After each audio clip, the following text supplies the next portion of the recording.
सभी लोगों को नमस्कार, झारखंडी जोहार। और आज हम जा रहे हैं जिस शिवलिंग का दर्शन करने, उस शिवलिंग को वहां के कुंड में रहने वाले सर्प और शेषनाग जी स्वयं पूजते हैं। जैसा कि आप बगल में वीडियो भी देख रहे हैं कि कैसे कुंड से सांप निकलते हैं और वो सांप निकलकर शिवलिंग की पूजा करने जाते हैं। YBM यूनिवर्सिटी रांची से होते हुए हम पहुंचेंगे उस पहाड़ की ओर जिसका नाम है मरासिल्ली पहाड़। और ये है मरासिल्ली पहाड़, और मंदिर पे जाने के लिए ये है मुख्य द्वार। मुख्य द्वार से आप चाहे तो पैदल भी जा सकते हैं और चाहे तो बाइक के सहारे भी पहाड़ पर चढ़ सकते हैं। पहाड़ जिसकी ऊंचाई जमीन से लगभग 500 से 600 फीट ऊपर है, लेकिन यकीन मानिए इस पहाड़ को चढ़ने में आपको थोड़ी भी थकान नहीं होगी।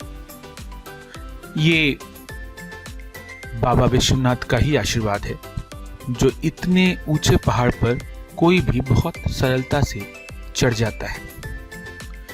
तो इस अनकहे राज को जानने के लिए, इस पहाड़ पर स्थित चीजों को दर्शन करने के लिए सबसे पहले हम मंदिर के प्रांगण में आए।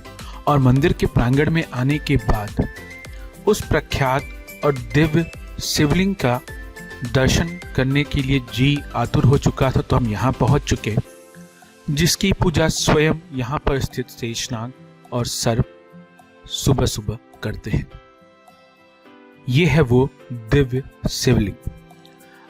हमने यहाँ के पुजारी जी से याचना की कि आप हमें थोड़ा समय दें और इस पहाड़ के जो अनकहे राज हैं वो हमें आप बताएं, यहाँ की चीज़ों से हमें अवगत कराएं। और पुजारी जी बहुत ही सरल स्वभाव के व्यक्ति थे। उन्होंने हमें समय दिया और उन्होंने हमें बताया कि ये जो पूरा पहाड़ है वो एक ही पत्थर है जो 230 एकड़ में फैला हुआ है। इस मंदिर का जो निर्माण है वो विश्वकर्मा जी ने स्वयं अपने हाथों से किया है। और दुर्लभ ही होता है वो मंदिर जहां पर होते हैं उसके 4 द्वार।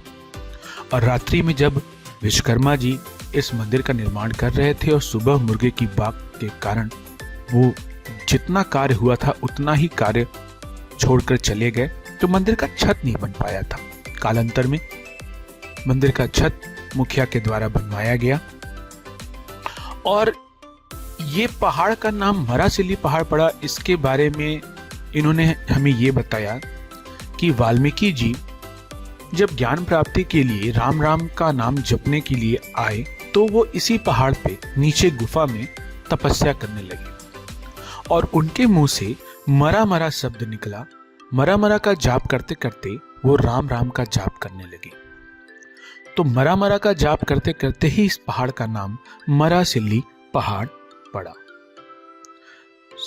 शिवरात्रि के दिन इस पहाड़ पर बहुत ही बड़ा मेला लगता है और मान्यता होती है कि उस दिन अगर आपकी किस्मत सही हो तो आप स्वयं शेषनाग जी को, सर्प को मंदिर में पूजा करते हुए सुबह सुबह देख सकते हैं।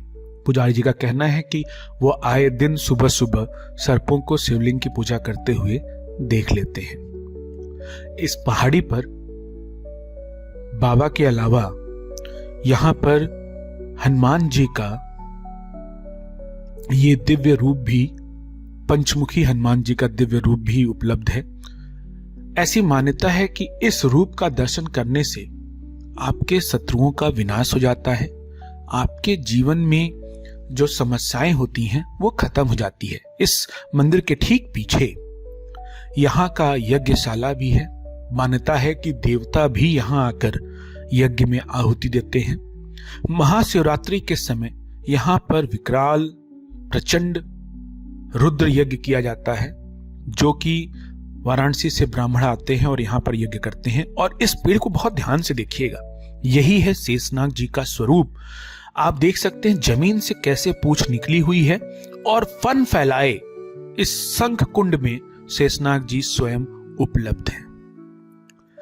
आपको एक वीडियो भी बगल में प्ले होता हुआ दिख रहा होगा कि कैसे इस मंदिर के कुंड से सांप निकलते हैं और वो सामने आकर सुबह सुबह शिवलिंग की पूजा करते हैं। ये कुंड कितना गहरा है कि 7 चारपाई की रस्सियां भी डाल दी गई तो भी इसकी गहराई पता नहीं चली। 12 महीने में ये कुंड कभी भी नहीं सूखता है और यहीं का जल बाबा को चढ़ाया जाता है। जब आप यहां से आगे बढ़ेंगे तो आपको माता पार्वती के मंदिर की ओर जाते हुए उनके सवारी की ये पद चिन्ह आपको पहाड़ों पर दिख जाएंगे। और जो माता पार्वती के पास जो कुंड है, उस कुंड के पास पत्थरों की श्रृंखला बनाकर लोग अपनी मनोकामना मांगते हैं और जब उनकी मनोकामना पूरी हो जाती है तो यहाँ पे पूजा करके इन पत्थरों को हटा देते हैं। इस पहाड़ पर एक मनोकामना देवी का मंदिर भी है और वहां पर जिनकी भी शादी ना हो रही हो, जिनकी नौकरी ना लग रही हो या जीवन में और भी जो समस्याएं हैं, वो वहां पर जाकर मन्नत मांगते हैं तो उनकी मनोकामना पूरी होती है। पहाड़ों से जब आप नीचे की ओर उतरेंगे थोड़ी ढलान पर, तब आपको ये मनोकामना देवी का स्थल दिख जाएगा। मान्यता ऐसी है कि पहले यहाँ पर जब एक दीप प्रज्वलित होता था तो ये पूरा पहाड़ उसी दीप के प्रकाश से ही रोशन हो जाता था। और मनोकामना देवी पे मनोकामना मांगने का तरीका ये है कि आप यहाँ पर खड़े हो जाएं, अपने हाथों को ऊपर कर लें, आंखें बंद कर लें और 3 कदम आपको चलना है और अपना हाथ नीचे करना है। अगर वो हाथ एग्जैक्टली उस गड्ढे में पड़ता है तो आपकी मनोकामना पूरी हो जाती है। और ये जो रास्ता है जो ये नीचे गया है और जहां पे वो पेड़ है उसी के नीचे ही वो गुफा है जहां पे वाल्मीकि जी ने बैठकर तपस्या की थी। बहुत ही सुंदर प्रकृति का एक बहुत मनोहर छटा आपको यहां देखने को मिलेगा।